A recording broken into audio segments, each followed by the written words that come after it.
Kita malam hari ini adalah apakah Kristen dan Muslim menyembah Allah yang sama? Nah, menurut saya untuk menjawab pertanyaan ini kita perlu berhati-hati agar tidak terjebak pada jawaban yang terlalu menyederhanakan persoalan. Sungguh salah satu jawaban yang tidak tepat, tapi saya lihat cukup terkenal dan diterima banyak orang adalah kira-kira seperti ini. Kristen dan Muslim itu memang memiliki keyakinan yang berbeda tentang Allah, tetapi tetap merujuk atau membicarakan Allah yang sama. Analoginya kira-kira seperti ini. Saat ini Presiden Jokowi dinilai secara berbeda oleh kelompok yang berbeda. Ada kelompok yang yakin bahwa Jokowi adalah pemimpin yang baik. Ada kelompok yang yakin bahwa Jokowi adalah pemimpin yang gagal. Tetapi kedua kelompok itu sedang membicarakan Jokowi yang sama. Dan bukan berarti ada dua presiden. Tapi tetap ada satu presiden, Joko Widodo atau Jokowi. Hanya beda perspektif saja.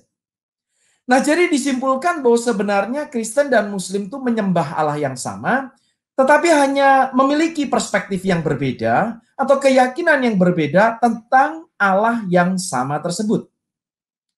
Tentu saja pandangan seperti ini memiliki poin kebenaran, saudara-saudara. Nanti saya akan tunjukkan di mana letak ketepatannya. Namun menurut saya ini adalah analogi yang keliru dan terlalu menyederhanakan persoalan. Jadi izinkan saya untuk menjawab isu ini dalam 3 poin. Dan poin yang pertama tentu adalah kesepakatan. Kristen dan Muslim itu jelas sepakat bahwa hanya ada satu Allah yang esa. Alkitab menegaskan ini dengan jelas di dalam Perjanjian Lama maupun Perjanjian Baru, saudara. Misalnya dalam Ulangan 6 ayat 4, Shema Israel, dengarlah hai orang Israel, Tuhan itu Allah kita, Tuhan itu esa. Atau Roma pasal yang ketiga ayat yang ke-29. Bunyinya demikian. Atau adakah Allah hanya Allah orang Yahudi saja? Bukankah ia juga adalah Allah bangsa-bangsa lain? Ya, benar. Ia juga adalah Allah bangsa-bangsa lain. Jadi di dalam Roma 3:29 ini ditegaskan, saudara-saudara, bahwa Allah yang disembah oleh orang Yahudi itu juga adalah Allah yang disembah oleh bangsa-bangsa lain.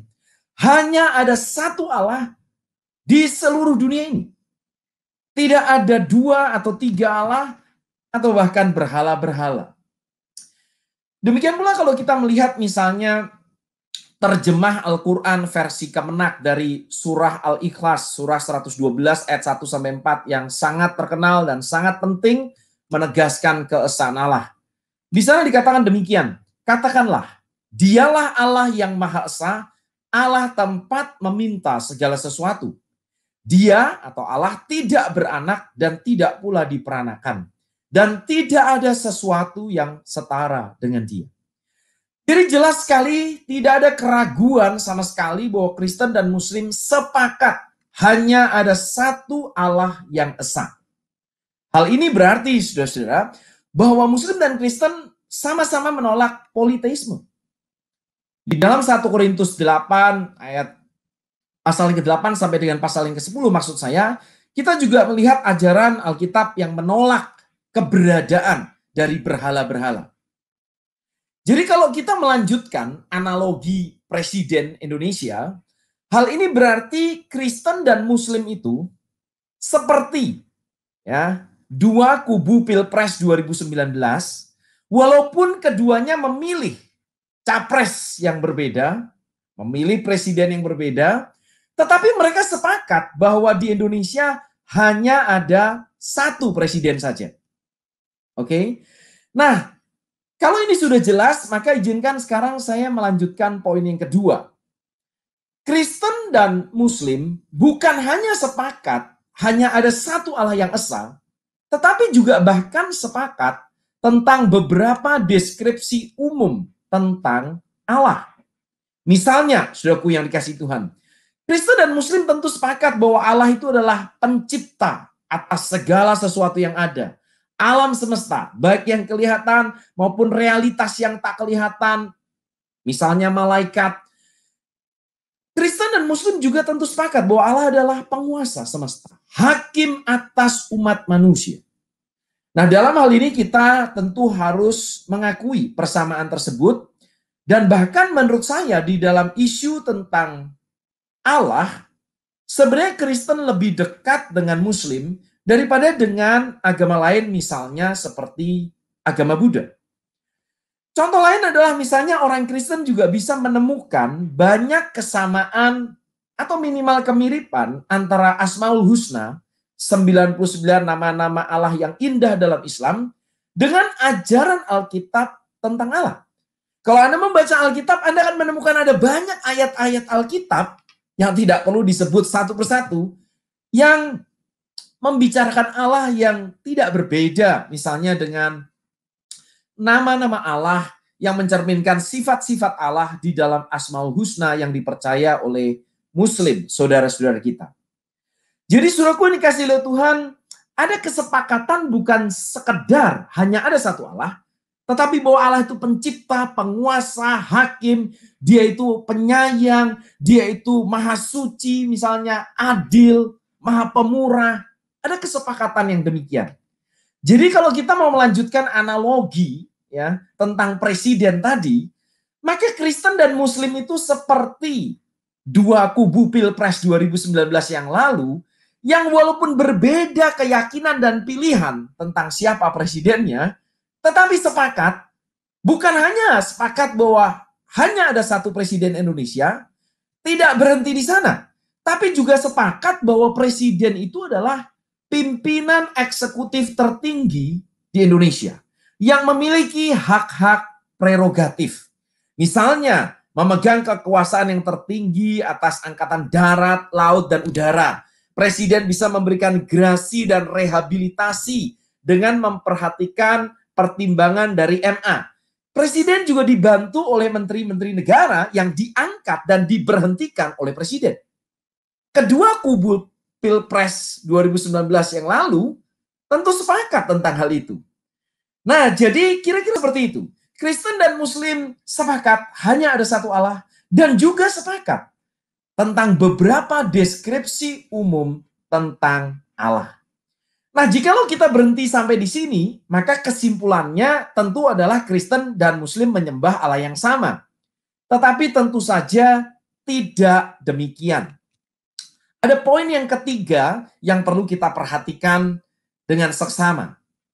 Saudara, Kristen tidak sepakat dengan Muslim tentang hal-hal yang esensial, yang penting, dan yang spesifik tentang Allah.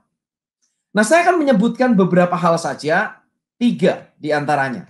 Pertama adalah bagaimana sifat dari hubungan antara kita, umat, dengan Allah. Nah, di dalam Alkitab, Allah itu memperkenalkan dirinya kepada kita sebagai Bapa yang baik. Kita adalah ciptaan, betul sekali. Tetapi relasi kita dengan Sang Pencipta adalah relasi antara anak dan Bapa. Tuhan Yesus sendiri mengajarkan kita untuk menyebut Allah dan berdoa kepada Allah dengan menyebut Dia Bapa. Matius 5 ayat yang ke-9, makanya terkenal sekali doa Bapa kami. Bapa kami yang di surga. Jadi relasi kita, walaupun kita adalah ciptaan dan Allah pencipta, namun relasi kita ini bukan sekedar hamba dengan Tuhan, tetapi anak dengan Bapa. Khususnya ketika kita sudah diperdamaikan dengan Allah melalui pengorbanan Kristus. Nah, relasi yang digambarkan dalam konteks relasi kekeluargaan seperti anak dan Bapa inilah yang ditolak oleh Al-Quran, yang memang menegaskan dan menekankan bahwa relasi kita dengan Allah adalah relasi antara ciptaan dengan pencipta, hamba dengan Tuhan. Sementara itu Kristen percaya bahwa kita memang ciptaan, kita memang hamba Allah, tetapi kita juga diangkat menjadi anaknya. Anak-anak Allah. Jadi relasi atau sifat dari hubungan atau relasi antara umat dengan Allah di dalam Kristen dan Islam itu berbeda sekali. Yang kedua tentu saja adalah sejauh mana Allah itu mengasihi orang berdosa. Ada ayat-ayat di dalam Alkitab, saudara-saudara, yang menegaskan bahwa Allah juga membenci ya orang berdosa. Allah benci kepada perbuatan dosa, tetapi juga membenci orang berdosa. Ada ayat-ayat yang demikian dalam Alkitab. Tetapi jangan salah, saudara. Ada ayat-ayat lain yang menegaskan di dalam Alkitab, saudara, bahwa Allah rindu untuk menyelamatkan orang berdosa, dan bahkan Allah mengasihi orang berdosa sampai kemudian Dia menyelamatkannya dengan datang sendiri ke dalam dunia, turun dari surga menjadi manusia. Inilah yang kita sebut sebagai inkarnasi. Dan Dia hidup menderita, yang saya maksudkan adalah Yesus Kristus, mati di salib dan bangkit dari kematian untuk menyelamatkan kita orang berdosa.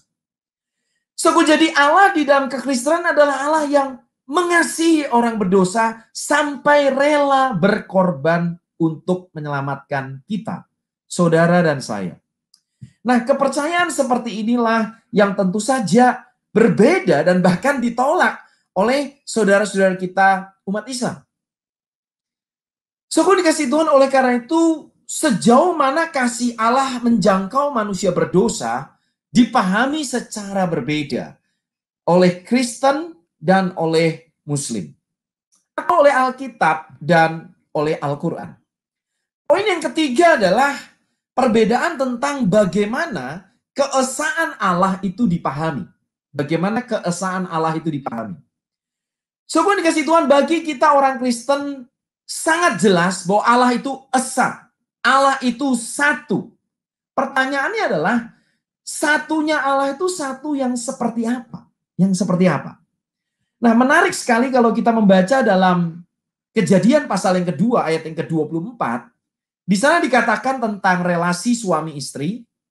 Sebab itu seorang laki-laki akan meninggalkan ayahnya dan ibunya dan bersatu dengan istrinya, sehingga keduanya menjadi satu daging.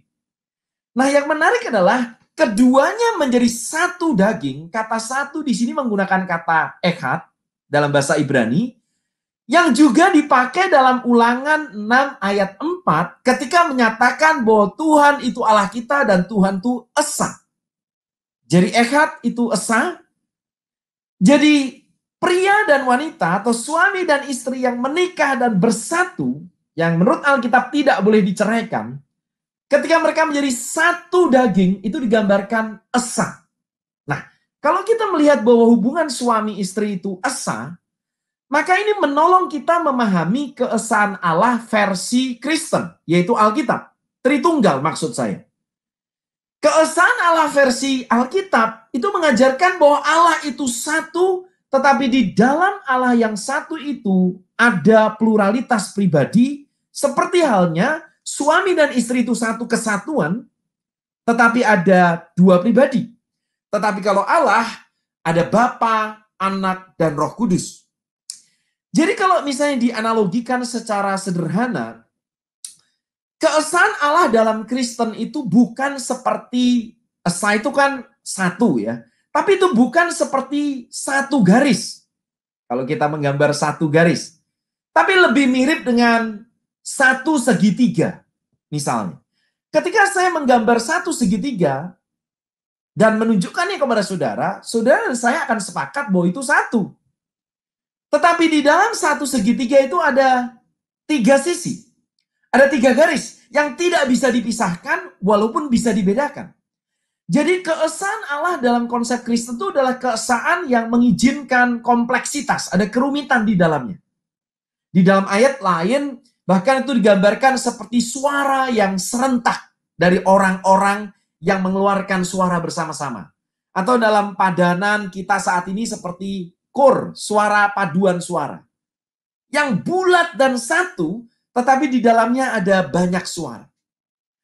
Saudara dikasih Tuhan, kalau kita mengerti hal ini, maka kita akan menyadari bahwa memang ada perbedaan cara kita memahami keesaan Allah. Jadi isu yang diperdebatkan itu bukanlah Allah itu esa atau tidak, itu jelas. Kristen sepakat dengan Muslim Allah itu esa. Tetapi bagaimana keesaan Allah itu dijelaskan dan dipahami. Kristen percaya hanya ada satu hakikat Allah, namun dalam 3 pribadi, Bapa, Anak, dan Roh Kudus, yang dalam ceramah sebelumnya saya sudah tekankan bahwa anak itu tidak ada kaitannya dengan biologis, fisik, material, atau seksual. Jadi silahkan melihat video sebelumnya. Nah, saudaraku, kalau kita mengerti bahwa pemahaman keesaan Allah ini berbeda dengan apa yang dipahami oleh Muslim, maka kita akhirnya sekarang bisa mengambil kesimpulan. Izinkan saya mengulang sejenak. Tadi saya sudah mengatakan bahwa Kristen sepakat dengan Muslim bahwa hanya ada satu Allah yang esa. Kedua, Kristen sepakat dengan Muslim dalam beberapa deskripsi atau gambaran umum tentang Allah. Misalnya sebagai pencipta, penguasa, hakim, penyayang, suci, kasih, dan seterusnya. Yang ketiga adalah Kristen tidak sepakat dengan Muslim tentang hal yang esensial atau penting dan spesifik tentang Allah. Misalnya tentang satu, sejauh mana Allah mengasihi orang berdosa. Dan yang kedua, apa yang kemudian dilakukan Allah ya untuk menyelamatkan kita, dan bagaimana kita memahami keesaan Allah. Jadi jikalau kita melanjutkan analogi tadi tentang Pilpres, kira-kira menjadi begini analoginya. Kristen dan Muslim itu seperti dua kubu yang berbeda saat Pilpres Indonesia 2019 yang lalu. Mereka sepakat, dua kubu itu, bahwa hanya ada satu saja Presiden Indonesia. Bahwa Presiden Indonesia adalah pimpinan eksekutif tertinggi yang memiliki hak prerogatif, mereka sepakat. Tetapi mereka tidak sepakat, kedua kubu ini, tentang siapa Presiden Indonesia tersebut yang seharusnya dipilih dan dipercayai. Yang satu bilang Prabowo, yang satu bilang Jokowi. Nah, berbeda dengan ajang Pilpres yang hasilnya sudah diputuskan dan kita ketahui pemenangnya, kekristenan dan Islam sampai hari ini masih terus berkembang. Dan semua memegang teguh keyakinannya masing-masing. Dengan kata lain, bisa dikatakan kalau dikembalikan ke analogi tadi, tidak ada keputusan siapa pemenangnya. Sampai hari ini kedua agama masih terus menarik pengikut dan semuanya baru akan selesai nanti. Tergantung konsep dari masing-masing agama. Kapan selesainya dan kapan itu semua akan terbukti siapa yang benar menurut Kristen saat Yesus datang kali kedua sebagai raja. Bukan sebagai hakim yang adil versi Islam yang akan menghancurkan salib, membunuh babi, dan menghapuskan jizyah yang diterangkan di dalam hadis misalnya. Bukan. Tetapi ketika Kristus datang kedua kali sebagai raja, sebagai Tuhan yang akan disembah segala bangsa.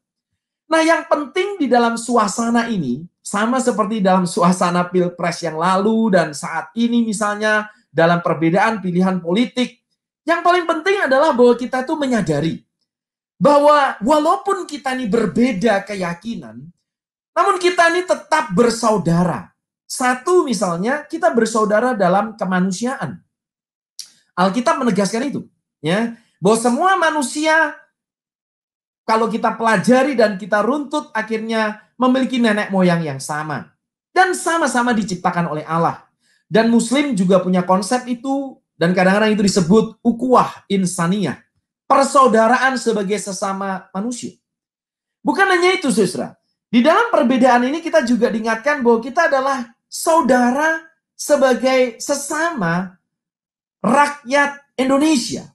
Kita adalah saudara dalam kebangsaan. Muslim menyebutnya misalnya ukhuwah watoniyah.